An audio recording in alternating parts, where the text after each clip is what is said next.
Hi friends. तो हम लोगों ने 12th का सेकेंड चैप्टर सॉल्यूशन स्टडी कर रहे हैं और उसमें 3 वीडियो हम बना चुके हैं और 1 से 2 दिन आप लोगों को लाइव आप लोगों को पढ़ाएं। ठीक है, आज लाइव आप लोगों को नहीं पढ़ा पाए इसलिए वीडियो हम अपलोड कर दे रहे हैं यूट्यूब पर। तो हम लोगों ने सॉल्यूशन के जितने भी कंसंट्रेशन के मेथड्स था सबको स्टडी किया। अब यहाँ पे हम लोग उसके आगे का टॉपिक का बात करते हैं जिसका नाम है सोल्यूबिलिटी। हम आगे यहाँ पे लिख ही दिए हैं क्योंकि ऐसे लिखते रहते हैं समझाते रहते हैं तो उस तरह से समय ज़्यादा लगता है और कम टॉपिक को ही हम लोग स्टडी कर पाते हैं। लेकिन इस तरह से लिखने से मतलब हम लोग कुछ ज़्यादा टॉपिक स्टडी कर पाएंगे। ओके, चलिए। तो यहाँ पे लिखा हुआ है सोल्यूबिलिटी। तो सोल्यूबिलिटी का मतलब होता है घुलनशीलता, या इसी को हम लोग एक और नाम से जानते हैं जिसको विलेयता कहा जाता है। तो आप इसे विलेयता भी बोल सकते हैं। ओके, अब चलिए अब यहाँ पे हम लोग बात करते हैं कि सबसे पहले हम जानेंगे सोल्यूबिलिटी है क्या। तो जैसे यहाँ पे बात करते हैं कि हमारे पास कुछ सोल्वेंट है, हमारे पास क्या है, कुछ सोल्वेंट है। अब उस सोल्वेंट में हम सोल्यूट को मिलाते गए, वो सोल्यूट जब तक सैचुरेटेड सॉल्यूशन नहीं बन जाता है, वो सोल्यूट और सोल्वेंट का मिक्सचर जब तक सैचुरेटेड सॉल्यूशन नहीं बन जाता है तब तक उसकी विलेयता हम फाइंड नहीं कर सकते। इसका मतलब अगर यहाँ पे कोई सोल्वेंट है और सोल्यूट की उतनी मात्रा मिलाया जाए जितना कि उस सैचुरेटेड बन जाए, सैचुरेटेड सॉल्यूशन बन जाए, तो उसी को हम लोग सोल्यूबिलिटी कहते हैं। तो सोल्यूबिलिटी जो होती है ना वो सोल्यूट का निकलता है, सोल्वेंट का नहीं निकलती है। तो हमेशा याद रखना सब कि सोल्यूट की सोल्यूबिलिटी निकलती है। अब सोल्यूट की बात करते हैं तो वो सॉलिड भी हो सकता है और गैस भी हो सकता है। तो सबसे पहले हम सॉलिड के बारे में जानेंगे। ओके, तो यहाँ पर हम लिखे हैं at constant temperature the maximum amount of solute which dissolve in certain amount of solvent to form saturated solution is called solubility of that solute। इसका मतलब होगा कि नियत ताप पर जो टेम्परेचर होना चाहिए ना वो कांस्टेंट होना चाहिए। तो नियत ताप पर सोल्यूट की वह मात्रा जो एक निश्चित मात्रा वाले सोल्वेंट में मिलाते हैं तो वह सैचुरेटेड संतृप्त विलयन बन जाता है। तो उसी सोल्यूट की वह विलेयता कहलाती है, सोल्यूबिलिटी कहलाती है। वही लिखे हिंदी में नियत ताप पर घोलक के निश्चित मात्रा में सोल्वेंट की जो यूनिट होना चाहिए वो निश्चित होना चाहिए और नियत ताप पर घुल्य का वह अधिकतम मात्रा और जो घुल्य मिलाते हैं उसकी सबसे अधिकतम मात्रा जो घोलकर संतृप्त घोल का निर्माण करती है, जिसे संतृप्त घोल बनता है तो उसे घुल्य की घुलनशीलता कहलाती है। तो वही घुल्य की क्या कहलाती है, घुलनशीलता कहलाती है या कहते हैं। यहाँ पे लिख दो सब कहते हैं, घुलनशीलता कहते हैं।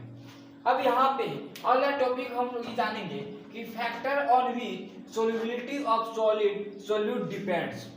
इसका मतलब हम कुछ कारक के बारे में स्टडी करेंगे। अब वहां पे कौन सा कारक, यहाँ पे हम लोग कुछ कारक के बारे में स्टडी करेंगे। तो यहाँ पे जो ठोस घुल्य की घुलनशीलता जिस पर निर्भर करती है।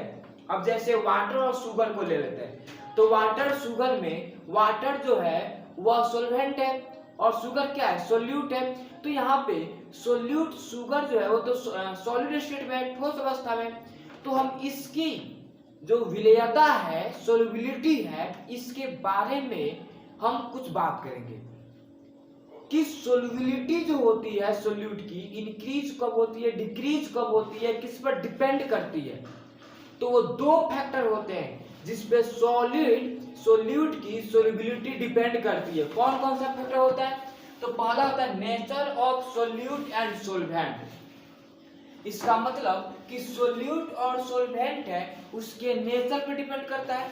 और दूसरी बात होती है टेम्परेचर तो टेम्परेचर मीन्स होता है तापमान होता है, तो उस टेम्परेचर पे भी डिपेंड करता है। अब यहाँ पे सबसे पहले हम लोग स्टडी करेंगे नेचर ऑफ सोल्यूट एंड सोल्वेंट। इसका मतलब सोल्यूट और सोल्वेंट के नेचर के बारे में हम लोग जानेंगे, उसके स्वभाव के बारे में कि कैसे सोल्युबिलिटी उस पर डिपेंड करती है। तो यहाँ पे लिखा हुआ है solubility of solid depends on nature of solute and सोल्वेंट। इसका मतलब होता है कि ठोस घुल्य की घुलनशीलता या विलेयता घुल्य एवं घोलक के स्वभाव पर निर्भर करती है। इट मीन्स अर्थात या इसका अर्थ यह है कि solubility of same solute is different for different solvent। इसका मतलब भिन्न भिन्न घोलक के लिए घुल्य की समान घुल्य की घुलनशीलता क्या होती है, विभिन्न होती है, अलग अलग होती है। लेकिन अगर वही घोलक समान हो और वहां पे घुल्य अलग अलग हो तो उसकी विलेयता क्या होगी, असमान हो जाएगी। तो यहाँ पे इसका इंग्लिश है यहाँ पे और हिंदी भी इसका हम बोल दे रहे हैं। ओके, तो सबसे पहले हम लोग इस टॉपिक को लिखेंगे फिर समझेंगे। ओके, तो इसका इंग्लिश यहाँ पे इंग्लिश को लिख लीजिए, हम हिंदी बोल दे रहे हैं। तो इसका हिंदी होगा ठोस ठोस घुल्य की घुलनशीलता, ठोस घुल्य की घुलनशीलता घुल्य एवं घोलक के स्वभाव पर निर्भर करती है। ओके, अब देखिए अर्थात विभिन्न घोलक के लिए समान घुल्य की घुलनशीलता विभिन्न होती है एवं समान घोलक के लिए विभिन्न घुल्य की घुलनशीलता असमान होती है।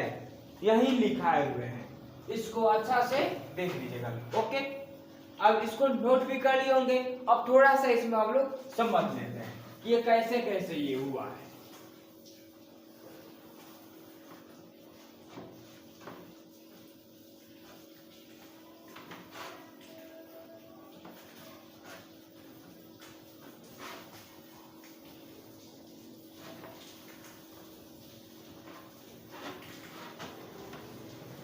अब बात करते हैं यहाँ पे कुछ एग्जांपल्स के बारे में।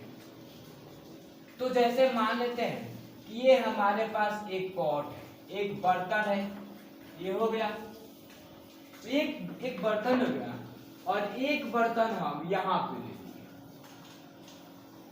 ओके, अब यहाँ पे जैसे मान लेते हैं कि हम वाटर रख दिए, इसमें वाटर है और इसमें भी क्या है, इसमें भी वाटर है। ओके, इसमें जो वाटर का अमाउंट है, इसका मतलब पानी का अमाउंट है, वो मान लेते हैं कि 1 लीटर है। कितना है, 1 लीटर है। और इसमें जो पानी का अमाउंट है वाटर, इसे भी मान लेते हैं, यह भी कितना है, यह भी 1 लीटर ही है। ओके, तो हम लोग जानते हैं कि वाटर जो होता है यह तो सोल्वेंट का काम करता है। इसका मतलब वाटर यहाँ पे सोल्वेंट हो गया, ये वाटर क्या कहलाएगा हुआ, सॉल्वेंट कहला जाएगा।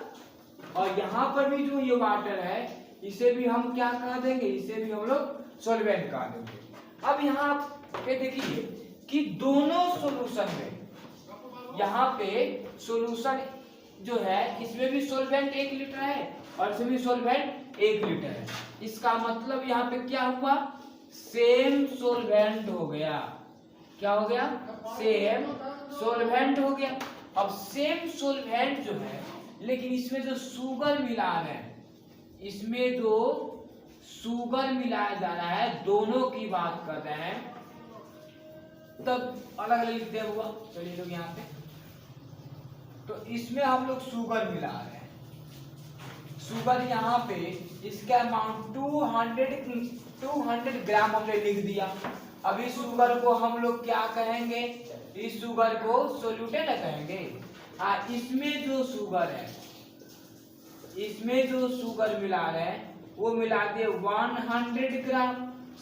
अब देखिए यहाँ पे सोलवेंट तो सेम हो गया, लेकिन क्या हुआ यहाँ पे सोल्यूट डिफरेंट हो जाएगा। इसका मतलब पूछा जाए यहाँ पे कि सोलवेंट क्या है, तो सोलवेंट तो सेम है, एक समान है, लेकिन यहाँ पे सोल्यूट क्या है, तो सोल्यूट जो है यह डिफरेंट है, अलग अलग है। अब यहाँ पे देखिए, अब इसकी सोलबिलिटी की बात करते हैं कि इसकी सोलबिलिटी क्या होगी, तो सोलबिलिटी भी इसका क्या होगी, डिफरेंट हो जाएगी। तो कैसे डिफरेंट होगी, थोड़ा ऐसे इसके बारे में हम लोग समझ लेते हैं। ओके, तब यहाँ अब बात करते हैं कि यहाँ पे 1 लीटर वाटर है, यहाँ पे भी 1 लीटर वाटर है, इसमें हम 200 ग्राम शुगर मिला है, लेकिन इसमें 100 ग्राम शुगर मिला है। तो यहाँ पे शुगर की अमाउंट ज्यादा ना है, सोल्यूट यहाँ पे ज्यादा है, और यहाँ पे शुगर क्या है, कम है।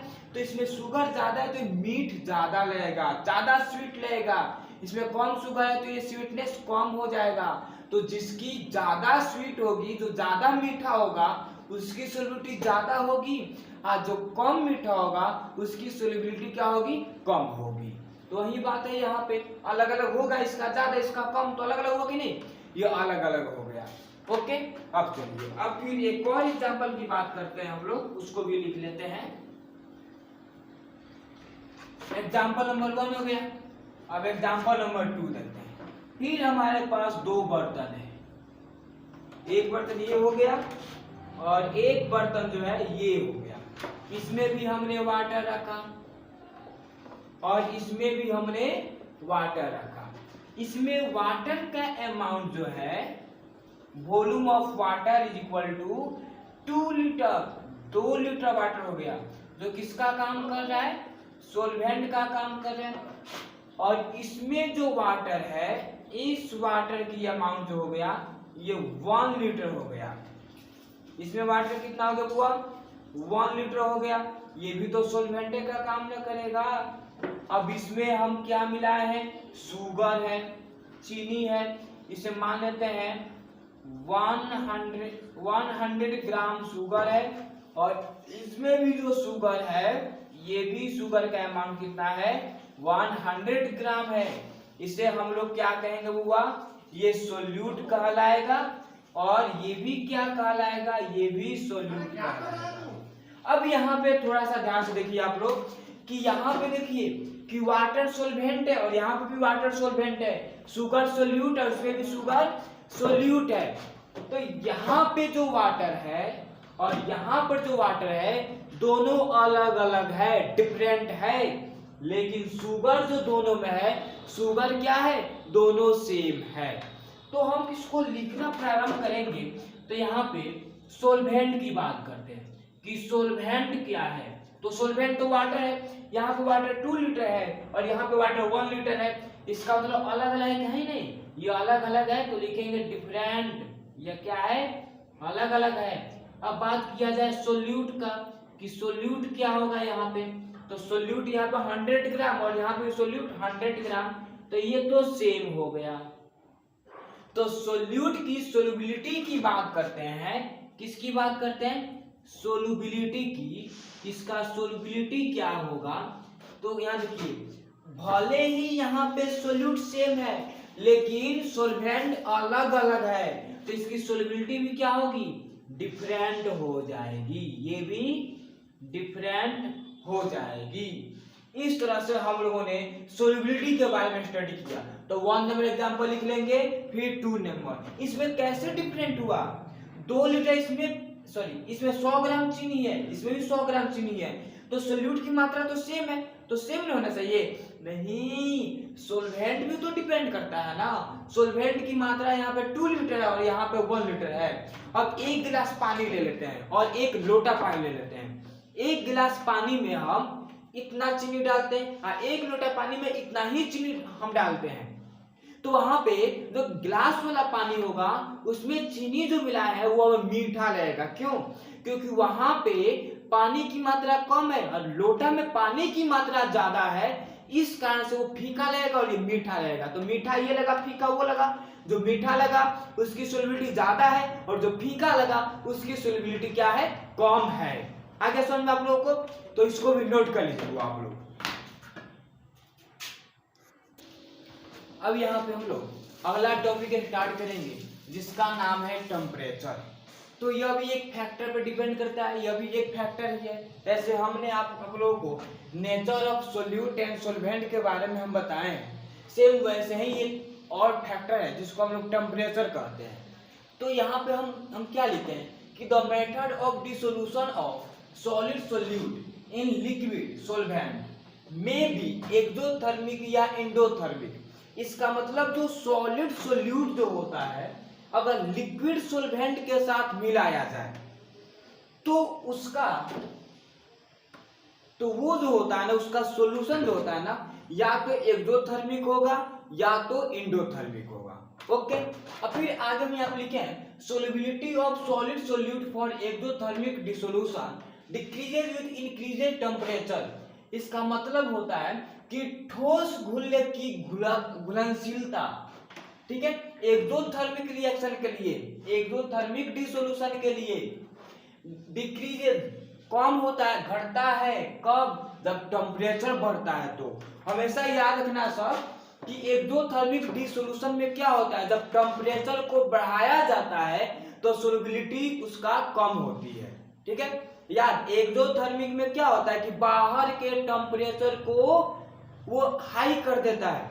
जैसे मान लेते हैं कि मेरे पास एक बर्तन है, उसमें हम सोल्यूट को रखें और सोल्वेंट को रखें और उसको मिलाएं तो उसमें से टेम्परेचर बाहर निकल रहा है, तो बाहर के एरिया को हाई कर दे रहा है, टेम्परेचर कर दे रहा है, ज्यादा हीट कर दे रहा है।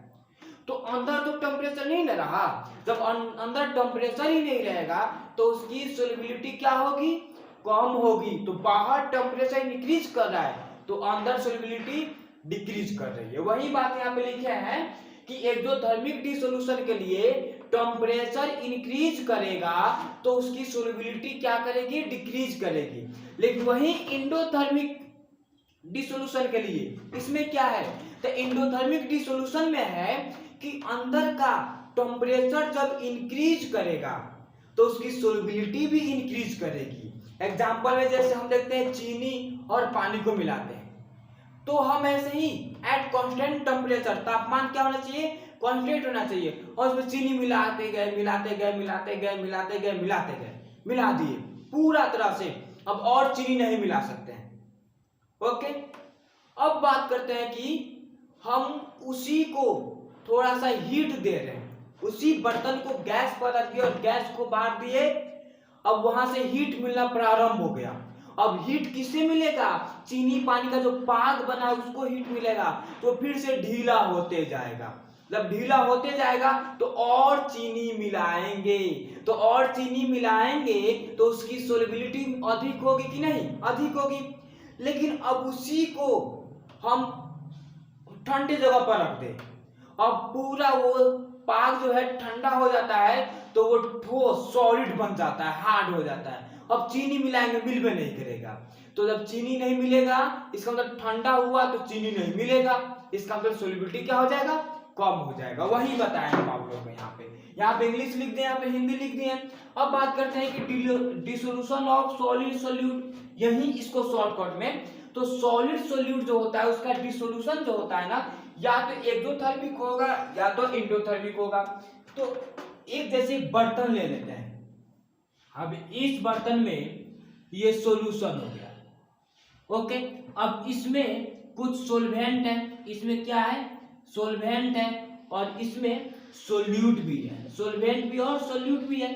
अब क्या होता है कि इसमें से टेम्परेचर निकल रहा है, क्या हो रहा है, निकल रहा है, बाहर जा रहा है, क्या जा रहा है, बाहर, तो टेम्परेचर ये बाहर जा रहा है, तो ये टेम्परेचर बाहर निकल रहा है। अब ये टेम्परेचर बाहर निकल रहा है तो अंदर का भाग क्या होगा, ठंडा होगा, तो टेम्परेचर डिक्रीज हुआ कि नहीं, जब टेम्परेचर डिक्रीज हुआ तो इसकी सोल्युबिलिटी क्या होगा, ऑल्सो वो डिक्रीज करेगी।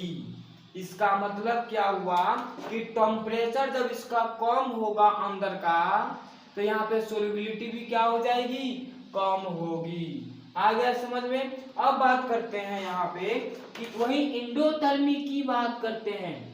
इंडोथर्मिक में क्या होता है कि इसमें भी हमने सोल्यूट रख दिया, ये क्या कहलाएगा, सोल्यूट कहलाएगा, और ये क्या कहलाएंगे, सोल्वेंट कहलाएंगे। अब इसमें क्या होता है कि टेम्परेचर अंदर की ओर जाता है, इसका टेम्परेचर कहाँ जाएगी, अंदर की ओर टेम्परेचर जाएगी। जब टेम्परेचर अंदर जाएगी तो इस सॉल्यूशन को टेम्परेचर मिलेगा, तो टेम्परेचर इसका बढ़ेगा तो सोल्युबिलिटी भी बढ़ेगी। ओके, इतना समझ में आ गया आप लोगों को। तो ये रहा इसके बारे में, तो इसको नोट कीजिए आप लोग, फिर हम लोग आगे की ओर बढ़ते हैं।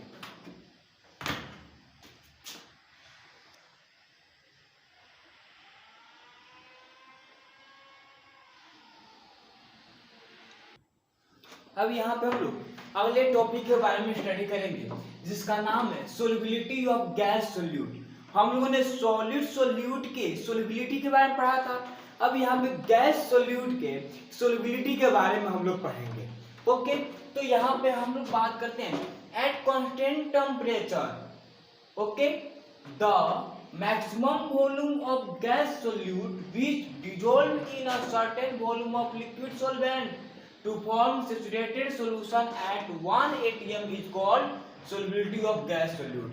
इसका मतलब कि सोल्वेंट जो है, सोल्वेंट का एक सर्टेन अमाउंट है, अर्थात सोल्वेंट का जो यूनिट है वो निश्चित है, उसकी मात्रा निश्चित है। अब उस सोल्वेंट में हम सोल्यूट को मिलाते हैं, वो भी गैस सोल्यूट को मिलाते हैं, तो गैस सोल्यूट की कुछ मात्रा मिलाएंगे ना, तो उसकी अधिकतम से अधिकतम मात्रा जो 1 एटीएम दाब पर उसे सेचुरेटेड संतृप्त घोल बना सके, उसको हम क्या कहेंगे, गैस घुल्ल की विलेयता कहते हैं। फिर से आप लोग देखिए, जैसे मान लेते कि मेरे पास एक बर्तन है, उसमें हम सोल्वेंट रखे हैं पहले से, अब उतना ही सोल्वेंट में हम सोल्यूट की मात्रा मिला रहे हैं, लेकिन सोल्यूट गैस के रूप में होना चाहिए। अब सोल्यूट की मात्रा मिला रहे हैं, वो अधिकतम मात्रा मिलाते जाए, अधिकतम मात्रा वो जो 1 एटीएम दाब में, मतलब 1 वायुमंडलीय दाब पर उस घोल को, उस सॉल्यूशन को सेचुरेटेड अर्थात संतृप्त घोल बना दें, उसी को हम क्या कहेंगे, गैस घुल्ल की विलेयता कहेंगे। इंग्लिश में भी लिख दिया और हिंदी में भी लिख दिया है। अब देखिए, अब हम बात करते हैं कि solubility of gas solute express in molarity या मोल फ्रैक्शन। इसका मतलब गैस घुल्ल के विलेयता सामान्यतः मोलारिटी अर्थात मोलरता और मोल अंश में व्यक्त किया जाता है। हो गया। अब देखिए, अब हम अगला टॉपिक स्टडी करेंगे कि factor on which solubility of gas solute depend. इसका मतलब कारक जिस पर गैस घुल्ल का घुलनशीलता निर्भर करता है। अब गैस घुल्ल का घुलनशीलता भी तो किसी पर डिपेंड करता है ना। जैसे सॉलिड सोल्यूट के बारे में हम लोगों ने पढ़ा था कि टेम्परेचर को बढ़ाएंगे सोल्युबिलिटी बढ़ेगी, टेम्परेचर को घटाएंगे सोल्युबिलिटी घटेगी। ओके, उसमें डिपेंड करता था। वैसे ही यहाँ पर भी ये भी तो किसी चीज पर डिपेंड करेगा। हाँ, ये भी डिपेंड करेगा। तो किस पर? तो पहला टॉपिक हो जाएगा number 1, nature of solute and सोल्वेंट। ठीक है। दूसरा नंबर होगा यहाँ पे टेम्परेचर हो जाएगा। और नंबर 3 की बात करते हैं, जिसको आप लोग बहुत अच्छा से जानते हैं, दाब। ओके, यही 3 होता है जिस पर गैस सोल्यूट की सोल्युबिलिटी डिपेंड करती है। ओके, तो इस तरह से हम लोग ने इतना टॉपिक के बारे में इस वीडियो में कवर किया। अब यहाँ पे 3 गो टॉपिक जो है यह कल के वीडियो में हम लोग कवर करेंगे। ओके, तो इस तरह से रोज रोज हम एक एक वीडियो आप लोगों के पास लिंक शेयर करते जाएंगे, उसको आप लोग स्टडी करते जाइएगा खूब अच्छा से। जो टॉपिक नहीं समझ में आएगा हमारे पास कॉल कीजिएगा, आप लोग व्हाट्सएप पर लिख के भेजिएगा, हम आप लोगों को समझाएंगे। ओके, लेकिन अच्छा से स्टडी कीजिए लोग और इसे फेयर में भी नोट कीजिए लोग। Okay, bye.